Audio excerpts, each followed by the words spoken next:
ጳጳሶች ጥቁር ልበሱ። ቆንጆ ደደቦች ሆነናል። ቆንጆ የተሻሻለ የሰለጠንን ደደቦች ሆነናል። ታቦት የአማራ ነው። አሁን እኮ ሬሳ ቆጣሪ ሆነን ታቦቱ የአማራ አይደለም።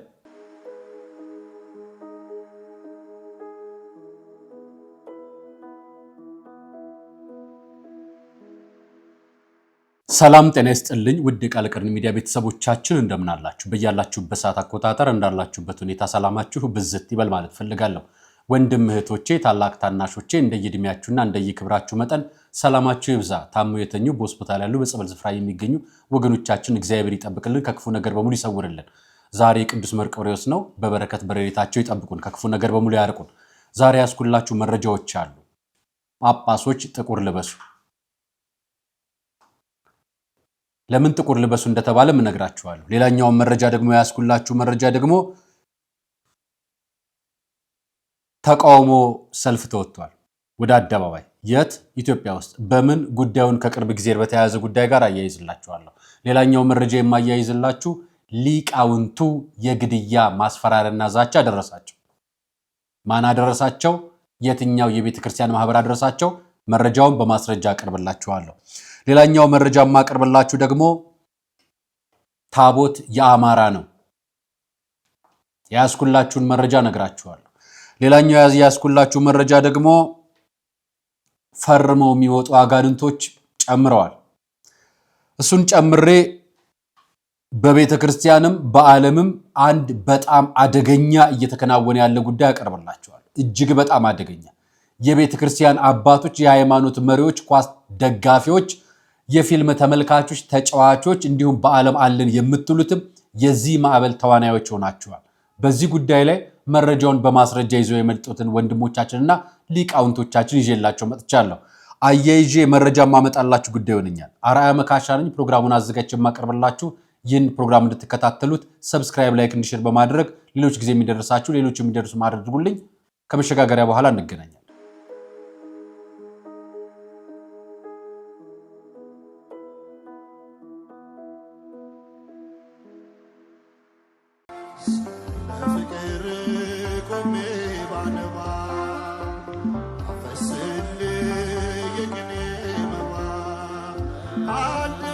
ረሃብ ክፉ ነው፣ ለሞት ይዳርጋል። ጾም በረከት ነው፣ ከአምላክ ያስታርቃል። ከሰው ያልተጣሉ ለአምላክ እቅፍ የቀረቡ ዓለምን ላይ መለሱባት ወስነው ለቆረቡ መነኮሳት ግን ቀኑን ሙሉ ጾመው መፍቻ ሌሊቱን አድረው እንደገና ውለው ማደፊያ ሊያጡ አይገባምና መነኮሳቱን አንዘንጋ። የሙት አንሳ ማር ቅዱስ ሚካኤል አንድነት ገዳም እናቶችን ከችግራቸው አሳርፈናል።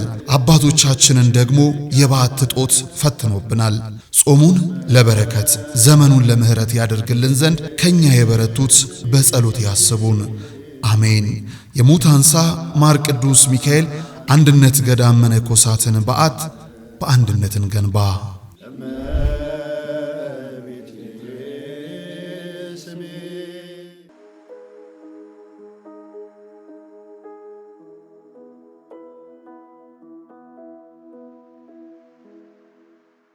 የመጀመሪያው መረጃ ከኋላ የምታዩት ምስል ነው። ጳጳሶች ጥቁር ልበሱ። አዎ ጥቁር ልበሱ። ብፁዕ አቡነ መርቆሬዎስ አራተኛው የኢትዮጵያ ኦርቶዶክስ ተዋሕዶ ቤተክርስቲያን ሊቀ ጳጳስ የዛሬ 4 ዓመት አርፈዋል። የሙት ዓመታቸው ዛሬ እየታሰበ ነው። በረድኤታቸው በምልጃቸው በቃል ኪዳናቸው እንዲደርሱልን ምልጃ እየጠየቅን ነው። እናንተም ጥቁር ልበሱ። አዎ ጳጳሶች ጥቁር ብትለብሱ ነው የሚሻለው። እናንተ ብቻ አይደላችሁ፣ እኛም ጥቁር እንልበስ። ልባችን ጠቁሯል፣ አንደበታችን ጠቁሯል፣ ምላሳችን ጠቁሯል፣ አይናችን ጠቁሯል፣ እጆቻችን ጠቁሯል። የምንናገረው ክፉ፣ የምናየው ክፉ፣ የምንሰማው ክፉ ልባችን ከፍቷል። አርሲ 33 ሬሳ ቀበርን። አሰቦት ገዳም 1 ሬሳ ቀበርን።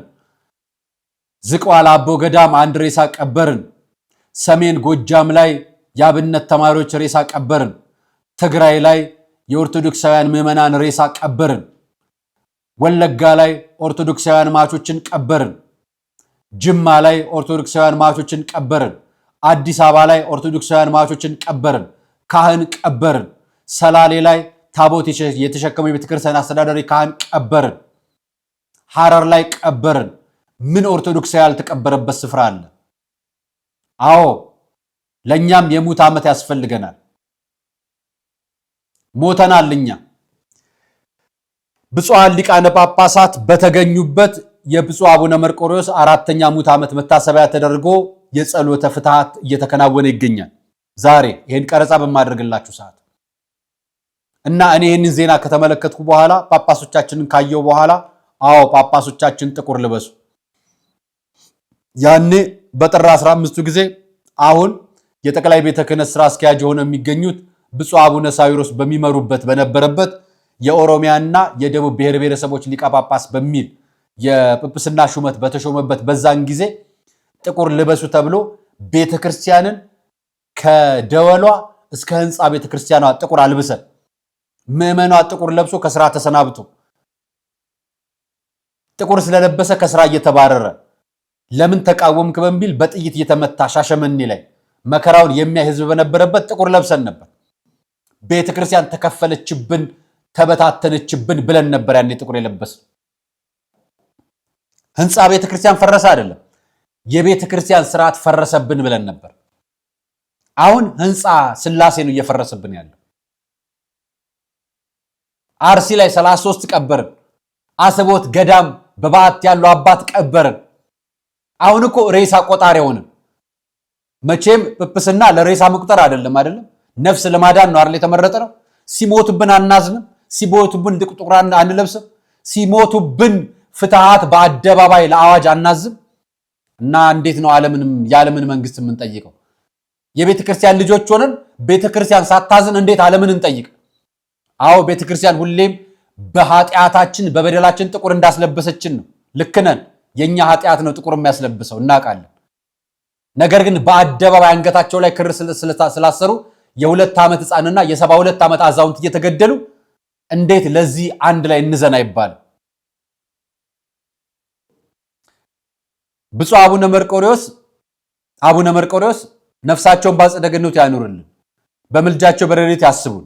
እናንተ እንደዚህ እንደወጣችሁ ልናስብ ነው እንዲያወጣዎች መረጃው። ሬሳውን እያያችሁ ነው። በጅምላ ነው የተቀበሩት ኦርቶዶክሳውያን። ዛሬ ሌላ መረጃ አሳያችኋለሁ ከሱ አያይዤ። በዚህ ምክንያት ሰላማዊ ሰልፍ የወጡ ወንድሞች አሉ። እኒህ የምታዩቸው እዚህ ኢትዮጵያ ውስጥ የሞተው የአርሲው ገበሬ ነው፣ አርሶ አደር ነው። ቲሸርት ለብሰን ሰልፍ የወጣ ነው ለኢራን ነው።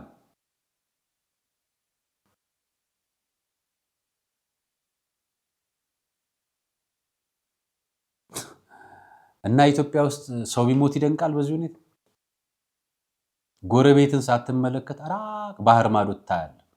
አጠገብ እየሞተ ነው ወገን።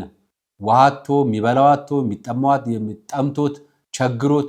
ሃይማኖታዊ ጦርነት የለም እስካሁን በዓለም ላይ የሃይማኖት ጦርነት አልጀመረም። ሩሲያ ኦርቶዶክሳዊ ሀገር ነች። ኢራቅ ሙስሊም ሀገር ነች። ሁለቱ ግን በአንድ ነው የተሰለፉት። ሳውዲ አረቢያ፣ ኩዌት የምታቋቸው የአረብ ሀገራት አቡዳቢ ምናምን የምትሏቸው በሙሉ ደግሞ ከእስራኤል ጎን ነው የተሰለፉት። መንግስትም የኢትዮጵያ መንግስትም ለኩዌት ነው ከኢራቅ የተወረወረው ሚሳኤል በጣም አዝናለሁ ብሎ መግለጫ ያወጣ።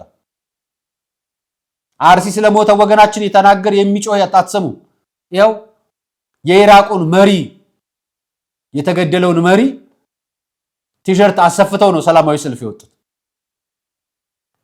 ወገን ኦርቶዶክስ ኮንክ የሚሰማ የለም።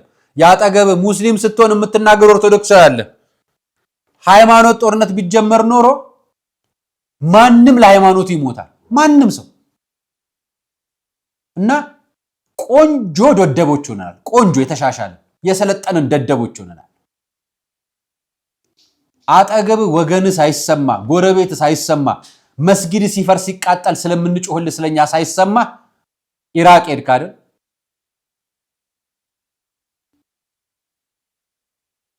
የክርስቲያን ሞቱ ለእግዚአብሔር እንጂ ዋጋው ለሌላውማ ዋጋ እንደሌለው እያሳያችሁ ነው።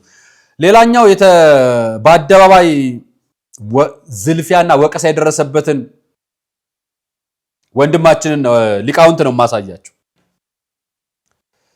ወንድማችን መጀመሪያ ሊቀ ሊቃውንት ስሙር አላምረው እንዲህ ብለው ጻፉ።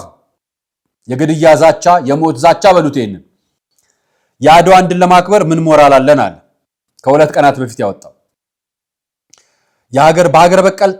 በሀገር በቀል ጣሊያን የሰው ደም ፈሰሰ አለ። ሀገር በቀል ጣሊያን ማለት ወራሪ ማለት ሰውን ከቀየው የሚያፈናቅል የሚገድል፣ እኔ ገዛለሁ፣ እኔ ገርልሃለሁ፣ ካለኔ ፈቃድ አትኖርም፣ ያለኔ እምነት አትኖርም የሚል ማለት ነው። ሰው በሃይማኖቱ ተለይቶ ሁልጊዜ እየተገደለ የምንኖርባት ሀገር ቅኝቷ ሽለላ ሳይሆን ሙሾ ነው። ጀግኖች የሞቱልን በሰላምና በእኩልነት እንድንኖር እንጂ ነጭ ገዳይ በጥቁር ገዳይ እንዲቀየርልን አልነበረም። አርሲና በየትኛውም ስፍራ ያለ አርሲያዊ ሞት የአድዋ ጥላሸት ነው። በዘመናችን ትልቁ አድዋ ሀገር በቀል ጣሊያኖችን ማሸነፍ ነው። ትክክለኛ አገላለጽ አይደል? ከዛን በውስጥ ይሄ ተጻፈለት ለሊቀ ሊቃውንት ስሙር ቦሩፍ ጅርዳሁ ይባላል። ይሄ ግለሰብ አንተ ጠንቋዩ፣ አንተ ለማኝ፣ አንተ ብሎ ሌላኛው ስድብ ነው ተሰርዟል። ስለ ዋልዳ ዱካ በኦታ ወይም ስለ ማህበረ ሐዋርያት ስም ማጥፋት ብታቆም ይሻላል። አንተ ሌባ፣ የሙዳይ ምጽዋት ገልባጭ። ይሄ እንዲህ ብሎ የሚናገረው ኦርቶዶክሳዊ ነኝ ብሎ አሁን ይሄ ቢሄድ ሊቃውንቱን ይገለዋል። ስለ አርሲ አይናገር፣ ስለ አርሲ አይጨው። በነገራችን ላይ ማህበረ ሐዋርያት ስም ማጥፋት የሚባለው ማህበረ ሐዋርያትን በነገራችን ላይ የተወሰነ ብትነግሩኝ ደስ ይለኛል። እኔ መረጃ ፈልጋለሁ፣ በውስጥ ላኩልኝ። በ0919151212 ላይ ዋትሳፕ ላይ ላኩልኝ መረጃውን። በደንብ መነገር ካለበት በደንብ መነገር አለበት። እና እሱ ማህበራዊ ሚዲያ ላይ እንዲህ ብሎ ጻፈ። ስለ ክርስቲያኖች ሞት ለምን ጻፍክ ብሎ እንዲህ የሚበሳጭ ክርስቲያን አለ። ምን ስለጻፈ ነው የኮመንት የተጻፈለት? ከነጭ ጣሊያን ወደ ጥቁር ጣሊያን ተሻግረናል። አርሲን የገደለው ጥቁር ጣሊያንን ሳናሸንፍ አድዋ ማክበር የለም፣ የውሸት ነው ብሎ ስለጻፈ የኦርቶዶክሳውያን ግድያን ለምን ይገደላሉ ብሎ ድምፅ ስለሆነ ተቃውመው የምን ማህበር ነው አሉ? የዋልዳ ቡካ በኦታ ወይንም ደግሞ ማህበረ ሐዋርያት። እሱ ደግሞ ምላሽ እንዲሰጠ እኛ ምላሹን በዝርዝር እንነግራችኋለን። ስለ አርሲ ክርስቲያኖች ሞት ለምን ጻፍክ ብሎ እንዲህ የሚበሳጭ ክርስቲያን አለ? ጥያቄ ምልክት ነው። እውነት እንደዚህ አይነት ክርስቲያን ግን የለንም፣ አናውቅም። እናንተ የማህበረ ሐዋርያት አባላት ራሳችሁን አጽዱ። ይህን የምለው ጥቂት ወይም ብዙ ስንዴዎች ካላችሁ እንክርዳድ እንዳይወጣችሁ ነው። ይህ ዛሬ በፌስቡክ የሚሳደብ አባላችሁ ምቹ ጊዜ ሲያገኝ ምን ሊያደርግ እንደሚችል ግልጽ ነው። ይገርላል። ምን ጥያቄ አለ? ይህም ብቻ አይደለም። ስለ ማህበራው ሐሳብ የሰጠ ማንኛውም ሰው ኦሮሚያ ምድር ላይ ማስተማር የለበትም ብላችሁ ወሰናችኋል። ሌላ ሲኖዶስ አለ እንዴ? ስለዚህ ማህበረ ሐዋርያት የሚባል ሲኖዶስ አለ ማለት ነው። የወንጌል ሰባኪዎችን የሚከለክል ሲኖዶስ። ልጨርስላችሁ አንብቤ። ውሳኔያችሁም የካቲት ኪዳነ ምሕረት ተግባራዊ አድርጋችሁት ከጉባኤ ያስቀርታችሁናል። በሰባኪነት ተጠርተው ለኪዳነ ምሕረት ጉባኤ ሲሄዱ ዓመታዊ ክብረ በዓል ላይ እንዳይሰብኩም እንዳይመጡም አሳግደዋል። ታችኛው ሲኖዶስ ሀገረ ስብከቱን አገደው ማለት ነው። ለመሆኑ ስለ ማህበራችሁ የምትንሰፈሰፉት ያህል በአርሲ በየቀኑ ስለሚገደሉ ክርስቲያኖች ምን እያደረጋችሁ ይሆን? በነገራችን ላይ እንዲህ አይነት ማህበራት አንድም ቀን እዛ ማህበረ ሐዋርያት ብቻ አይደለም፣ የኢትዮጵያ ኦርቶዶክስ ተዋሕዶ ቤተክርስቲያን አስተዳዳሪ የሆኑ ሁሉም ካህናት አውደ ምሕረት ወጥተው የሚሰብኩ ማህበራዊ ሚዲያ የሚጠቀሙ አንዳቸው ከጥቂት ግለሰቦች በስተቀር ወጥተው ስለሚገደሉ ኦርቶዶክሳውያን ተቃውሞ ሲያሰሙ አንሰማ። ቅዱስ ሲኖዶስ በዋና ጸሐፊው በስራ አስኪያጅ በኩል በቋሚ ሲኖዶስ በኩል ብቻ ነው መግለጫ የሚያወጣው። እያንዳንዱ ሀገረ ስብከት እኮ የራሱ ሚዲያ አለው፣ የራሱ መግለጫ አለው፣ የራሱ መዋቅር አለው። አንዳቸው ከጥቂቶቹ በስተቀር የሚገልጽ የለም። ለምሳሌ ሰሜን ሸዋ ገልጿል። ይሄን በባለፈው ግድያ ወቅት ላይ ደግሞ ኢትዮጵያ ውስጥ የገለጸ የለም። ከኢትዮጵያ ውጪ ዋሽንግተን ዲሲ፣ ጀርመን፣ ደቡብ አፍሪካ እንደዚህ ነው የገለጹት። ላሳያችሁ ፈልጌ። በኢትዮጵያ ደረጃ ከ21,000 በላይ ማህበራት አሉ በኦርቶዶክስ ተዋሕዶ ቤተክርስቲያን። ማህበሮቻቸው አንድም አይገልጹ። ሰባኪዎች አውደ ምሕረት ብቻ ይወጣሉ አይደል? ማህበራዊ ሚዲያ አላቸው፣ አይገልጹ። ይሄ ማህበረ ሐዋርያትም አይገልጽም። ኦሮሚያ ላይ ነው የሚኖረው። ስለ አርሲ ኦርቶዶክሳውያን ግድያ ግን አይገልጽም። ለመሆኑ ማህበራችሁ እንዲምትሰፈሰፉት ያህል በአርሲ ስለሚገደሉት ክርስቲያኖች ምን እያደረጋችሁ ይሆን? ጉባኤ ሰርታችሁ ህዝቡን አጽናንታችሁ ከሞት ተርፈው በራብና በርዛት የሚሳቀዩ ክርስቲያኖች ምግብና ልብስ አሰባስባችሁ ረዳችሁ ይላቸዋል። ይህን ማድረግ ቢሳናችሁ ስለ አርሲ ለምን ተጻፈ የሚል ዛቻ ከአባላቶቻችሁ መሰማት ነበረበት፣ ያውም የጎሳ ዛቻ። ሁሉንም ዛቻዎች ያላሳየዋችሁ ለአንባቢ ክብር ስል ነው ብሎ ለጥፎታል። እንዲህ ይህ ዛቻ የመጨረሻው ምንድን ነው? ጊዜ ይፍታው። እደግመዋለሁ፣ የዘመናችን አድዋ ሀገር በቀል ጣሊያንን ማሸነፍ ነው ብሎናል። አመሰግናለሁ። አደገኛ ነው። ታቦት የአማራ ነው። ስሙት።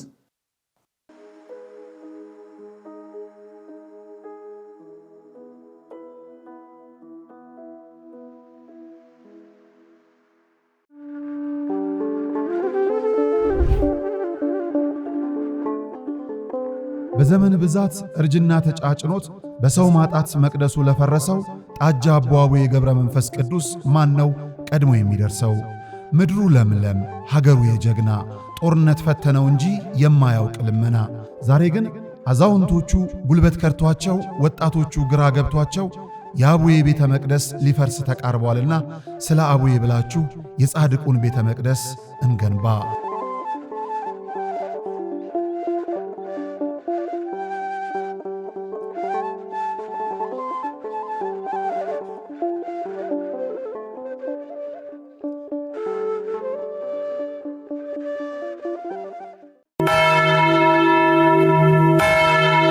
በአንድ ድንጋይ ሁለት መሆኑ ቀርቶ ሶስት ሆኗል። በአንዱ ጉዞ ሶስት ሀገራትን ከቄርሜሎስ አስጎብኚ ጋር ይጎበኛሉ።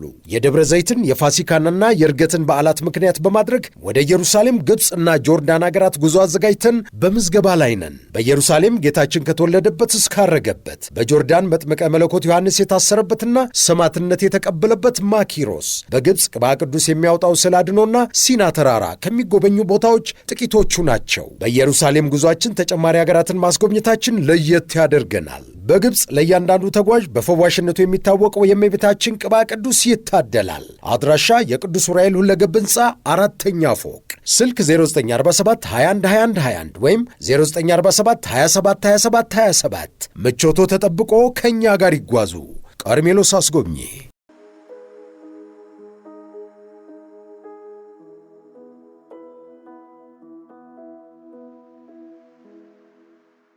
ታቦት የአማራ ነው እንዴ? ናዴብሳ ማይ ታቦኒ ከና ማራቲ አማራ ነው እንዴ ታቦት የሰጠን? ናዴብሳ ግዲን ቀባቴና ሸ መጋለ ከሳ ደገሰን ሸ ሚዲያ አራላለ ታቦኒ ከና ማራቲ። አንዳንዶች እንዳልኳችሁ ቀጥታ ታቦቱን ሃይማኖቱን ከአማራው ማህበረሰብ ጋር ለጥፉ። በቃ ኦርቶዶክስ ከተባለ አማራ ነው ይላሉ። ኦርቶዶክስ የአማራ ሃይማኖት አይደለችም። አማራ ግን ኦርቶዶክስ ሊሆን ይችላል፣ ደግሞም ኦርቶዶክስ ነው። ምንም ጥርጥር የለውም። አማራ ኦርቶዶክስ ሊሆን ይችላል። ኦርቶዶክስ ግን የአማራ ብቻ አይደለችም። ታቦት የሚከብርበትን አማራ ሊከተል ይችላል፣ ትግሬ ሊከተል ይችላል፣ ኦሮሞ ሊከተል ይችላል፣ ጉጂ ሊከተል ይችላል፣ ሌላውም ሊከተል ይችላል። ታቦቱ የአማራ አይደለም።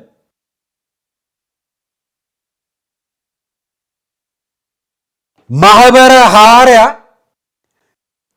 ኦሮሚያ ክልል ውስጥ ስለ ማህበሩ አስተያየት፣ ትችት የሚሰነዝሩትን ፈጽሞ ክልሉ ላይ መጥተው እንዳይሰብኩ ከሀገረ ስብከቱ ሊቀ ጳጳስ፣ ከወረዳ ቤተ ክህነት፣ ከሀገረ ስብከት ስራ አስኪያጅ ጨምሮ በጋራ ያድማል። በጋራ በነገራችን ላይ እነዚህ ማህበራት ወለጋ አካባቢ የተገደሉ ስራ አስኪያጅ ታስታውሳላችሁ? እጃቸው እንዳለበት የተወሰኑ ተጠርጥረው እንደታሰሩ ታስታውሳላችሁ አይደል?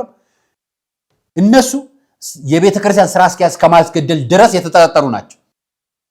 አርሲ ስለሚሞቱትማ ምን አገባቸው? ይሄ አስፈሪ ነው፣ አደገኛ ነው። ቅዱስ ሲኖዶሱ ነገ ታዛዥ እንጂ መዋቅር መሪ ላይሆን ነው። አስፈሪ ነው። ማህበራቸው የሚጽፉት፣ የማህበር አባላቸው የሚጽፉት፣ ጉዳያቸውን የሚያደርጉት፣ የሚከውኑት በብሔር በዘር በጎሳ በቋንቋ ተከፋፍለው ሰፈር ለሰፈር ተያይዘው ይሄ በጣም አደገኛ ቤተክርስቲያናችን በጣም የገባችበት ማጥ ከባድ እንደሆነ ማሳያ ነው። ይሄ እንዲፈታ ቅዱስ ሲኖዶስን እንጠብቃለን። ቅዱስ ሲኖዶስም እኩል ከኛ እኩል መግለጫ ያወጣል። ግራ ገባን እኮ። ዛሬ የሰማሁትን መረጃ ልንገራችሁ። ምዕራብ ጉጂ ዞን የቤተ ክርስቲያን መዋቅር ውስጥ ያሉ ወጣቶችን ኦሮሞን ትጠላለህ በሚል ገንዘብ ስላልሰጧቸው ኦሮሞን ትጠላለህ በሚል በቀንጢቻ ቀበሌ አስረዋቸዋል። የሰበካ ጉባኤ ስራ አስኪያጅ ሆነው መሪ ሆነው ልጆቹ ወጣት ሆነው ቤተክርስቲያናቸውን የጸበል ስፍራ ገንዘብ አሰባስበው 200 ያህል ነው ምዕመናን ያለው። ከ7 ዓመት በፊት ምን ያህል ምዕመን እንደነበር ልንገራችሁ። ከ500 ሺህ በላይ ምዕመን ነበር። እዛው ቀንጥቻ ላይ ምዕራብ ጉጂ ዞን በሊበን ወይ ደግሞ ሻኪሶ አቅራቢያ ያሉ ወረዳ ናቸው። በማዕድን ማውጣት ነው የተሰማሩት። እዚህ ሀገረ ስብከት ላይ ሀገረ ስብከቱን የሚመሩት ብፁዕ አቡነ ዜራ ማርቆስ ናቸው። በሀገረ ስብከቱ ስራ አስኪያጅ መልአከ ገነት ይባላሉ። ዛሬ ከትላንትና ጀምሮ የታሰረው ልጅ ይክበር ኢየሱስ ጠምቀ የሚባል ልጅ አስረዋል። 22,000 ብር ለሀገረ ስብከቱ ወይም ለሰበካ ጉባኤው በገንዘብ ካልሰጣችሁኝ ብለው ሲሚንቶ ገዝተው ያመጡትን ንብረት ሲሚንቶውን ሸጣችሁ ካላስገባችሁ በሚል አስረዋቸዋል። ይሄ በጣም አደገኛ። 500 ሺህ ምዕመን ለምን ሃይማኖቱን ቀየረ ብሎ ቤተክርስቲያኑን ተቆጭቶ የሚናገር የለም። ምዕመኑን እያፈረሰ ነው የሚሄደው። በነገራችን ላይ ቤተክርስቲያን እያፈረሳት ያለው ውስጡ ያለው አካል ነው፣ አደገኛው አካል። የመጨረሻ መረጃ ልንገራችሁ። አደገኛውን ነገር የመጨረሻ መረጃ ይህን ስሙት፣ ለሁላችንም ስለሚ አንድ መንግስት፣ አንድ ሃይማኖት፣ አንድ ቋንቋ ነው የሚኖራት እቺ ዓለም። ከዛ የተለያየ ቋንቋ እናወራ፣ አንድ መንግስት ነው የሚኖረን፣ አንድ ከረንሲ ነው የሚኖረን አሉን። በዚህ በኒው ኤጅ ሙቭመንት ራሱን የሚገልጠው በሃይማኖት ብቻ አይደለም። ስፖርት ውስጥ አለ፣ ኪነ ጥበብ ውስጥ አለ፣ ጤና ውስጥ አለ። የአዲሱ ዘመን እንቅስቃሴ ወደ ቤተ ክርስቲያን እንዴት ሾልኮ ሊገባ እንዳለና እንዲሁም ደግሞ እንደገባ እናንተን ነው አምላክ የሚያደርገው። ሁሉ ነገር በቃላችሁ የምትፈጥሩ የምትችሉ አይነት ነገር ናችሁ። ምንድነው ግቡ ወደሚለው ስንመጣ ይሄ የነዚህ ነገር ምንድነው? ለሚመጣው ሐሰተኛው ክርስቶስ ጥርጊያ መንገድ መጥረግ ነው።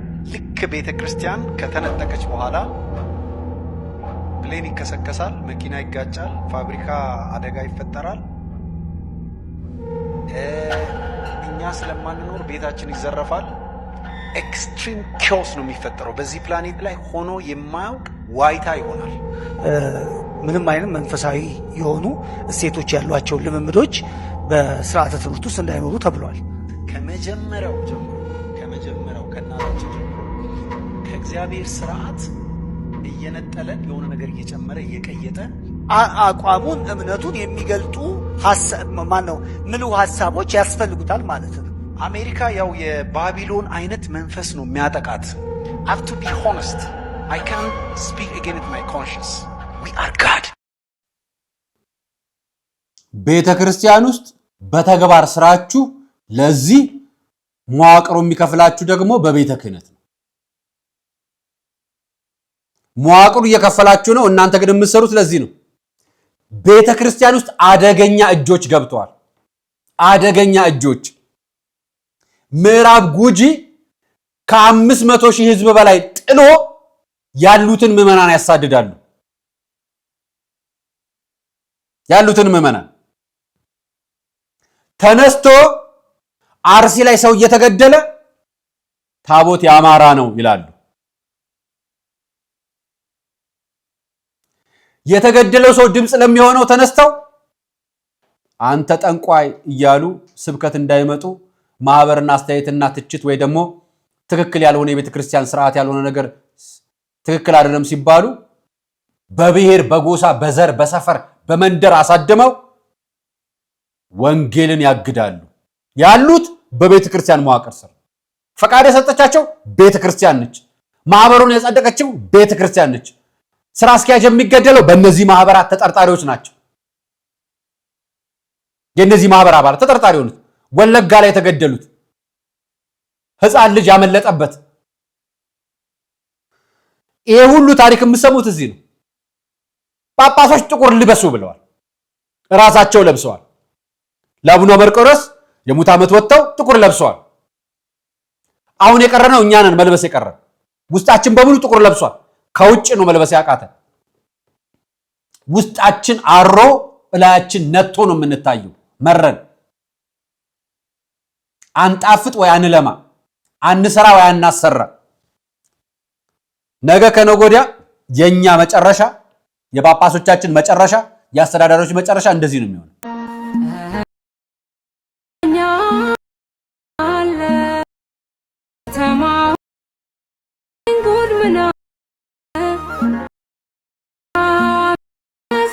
ይሄ ዩክሬን በር ላይ ነው፣ የቤተ ክርስቲያን በር ላይ ነው። ፖሊሶች ቆመው ጳጳሱ ፓትርያርኩ እግራቸው ላይ ወድቀው ቤተ ክርስቲያን በር ላይ ያስከፍቱ እምቢ እያሏቸው።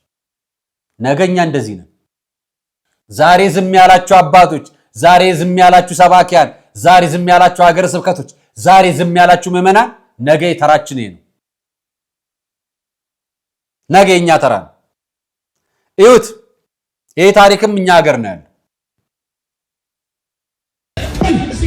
ፈርም ናቀበል እኔ ምለው ትላለህ ባያዝ ብያለሁ በኢየሱስ ስም ግቦይ ነገር አለ። ምንድነው ይቀር ኢንቶቼ እኮ እንዳይዳሩ እንዳይበረከቱ የነሱንም ይዛ በሷ የመጣው እንደዘመት የነሱን ሙሉ ለቀ የሷን ህይወት ለቀ በጓደኛዋ ትዕግስት በኩል የተሰራውን ድግምት እዚህ ጋር ፈርም ናቀበል አልመለሰም መለስ ዳግም አላስለቅሳት ነገሮን አላበላሽም እያልኩኝ ፈርሜ ይሄዳል። ፈርም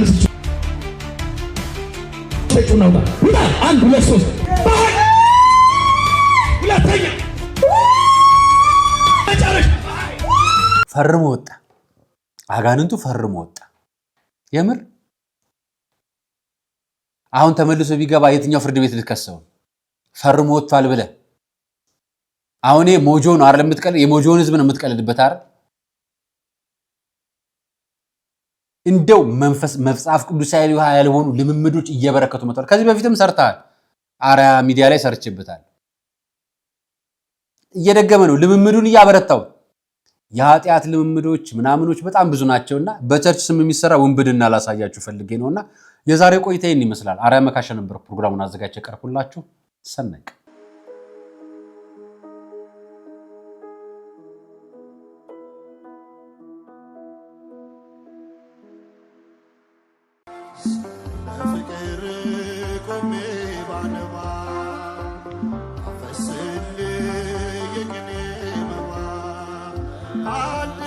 ረሃብ ክፉ ነው፣ ለሞት ይዳርጋል። ጾም በረከት ነው፣ ከአምላክ ያስታርቃል። ከሰው ያልተጣሉ ለአምላክ እቅፍ የቀረቡ ዓለምን ላይ መለሱባት ወስነው ለቆረቡ መነኮሳት ግን ቀኑን ሙሉ ጾመው መፍቻ ሌሊቱን አድረው እንደገና ውለው ማደፊያ ሊያጥሩ አይገባምና መነኮሳቱን አንዘንጋ። የሙት አንሳ ማር ቅዱስ ሚካኤል አንድነት ገዳም እናቶችን ከችግራቸው አሳርፈናል። አባቶቻችንን ደግሞ የበዓት ጦት ፈትኖብናል። ጾሙን ለበረከት ዘመኑን ለምህረት ያደርግልን ዘንድ ከኛ የበረቱት በጸሎት ያስቡን።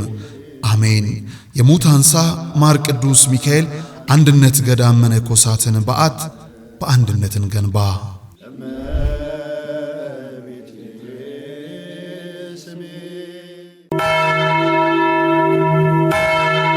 በአንድ ድንጋይ ሁለት መሆኑ ቀርቶ ሦስት ሆኗል። በአንድ ጉዞ 3 ሀገራትን ከቄርሜሎስ አስጎብኚ ጋር ይጎበኛሉ።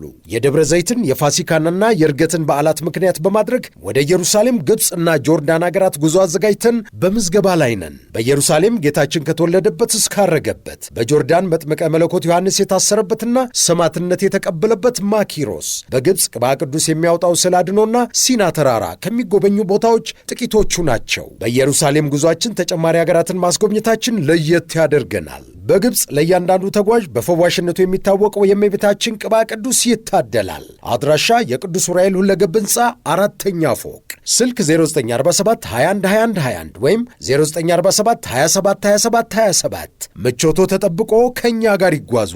ቀርሜሎስ አስጎብኚ።